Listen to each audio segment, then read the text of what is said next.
একটি সামান্য ঘটনা কিভাবে মুহূর্তের মধ্যে একটি বড় অশান্তির কারণ হয়ে যেতে পারে জানেন কি? কথিত আছে, শয়তান কখনো বড় ফিতনা দিয়ে শুরু করে না, বরং ছোট একটি উস্কানিকেই সে বড় বিপদের কারণ বানিয়ে দেয়। সারাদিন পৃথিবীর বিভিন্ন প্রান্তে মানুষকে বিভ্রান্ত করার জন্য শয়তানদের পাঠিয়ে দেওয়া হয়েছিল। আর রাত হলে সমুদ্রের ওপর ইবলিশ তার আসনে বসে একে একে তাদের ডেকে পাঠাল।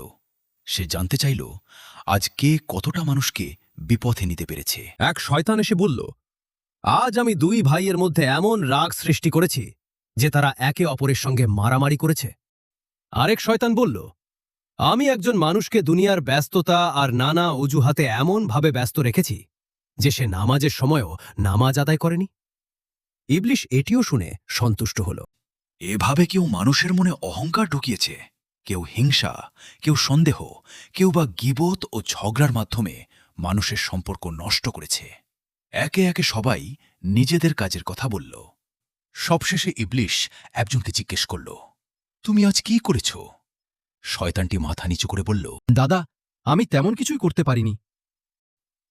সে বলল, এক জায়গায় ওয়াজ মাহফিল হচ্ছিল, অনেক মানুষের জন্য পায়েস রান্না করা হচ্ছিল।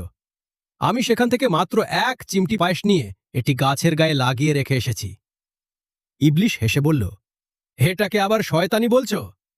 এক চিমটি পায়েসে এমন কি হবে? শয়তানটি বলল, দাদা, একটু অপেক্ষা করুন। কিছুক্ষণ পর সেই গাছে এসে বসল একটি মৌমাছি। গাছের গায়ে লেগে থাকা মিষ্টি পায়েসের গন্ধ পেয়ে মৌমাছিটি সেটি খেতে শুরু করল।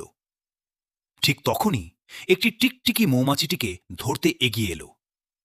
টিকটিকির পেছনে ছুটে এলো একটি বিড়াল, আর টিকটিকিকে ধরতে গিয়ে বিড়ালটি সোজা গিয়ে পড়ল পায়েসের পাতিলের মধ্যে। এত মানুষের জন্য রান্না করা খাবার আর রইল না। শুরু হলো চিৎকার, হইচই ও কথা কাটাকাটি। একটি ছোট ঘটনাকে কেন্দ্র করে মাহফিলের সুন্দর পরিবেশও নষ্ট হয়ে গেল। শুনে ইবলিশ সেই শয়তানটির দিকে তাকিয়ে বলল, এবার বুঝলাম, তুমি ছোট কাজ করেছ, কিন্তু তার মাধ্যমে বড় ফিতনা সৃষ্টি করতে পেরেছ।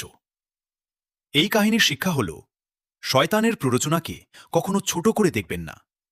একটি সামান্য উস্কানি থেকেও বড় ঝগড়া, বিবাদ ও অশান্তি সৃষ্টি হতে পারে।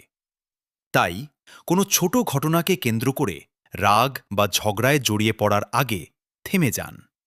হয়তো এটাই শয়তানের ফাঁদ। আল্লাহ তাআলা আমাদের শয়তানের কুমন্ত্রণা ও সব ধর্মের ফিতনা থেকে হেফাজত করুন। আমিন।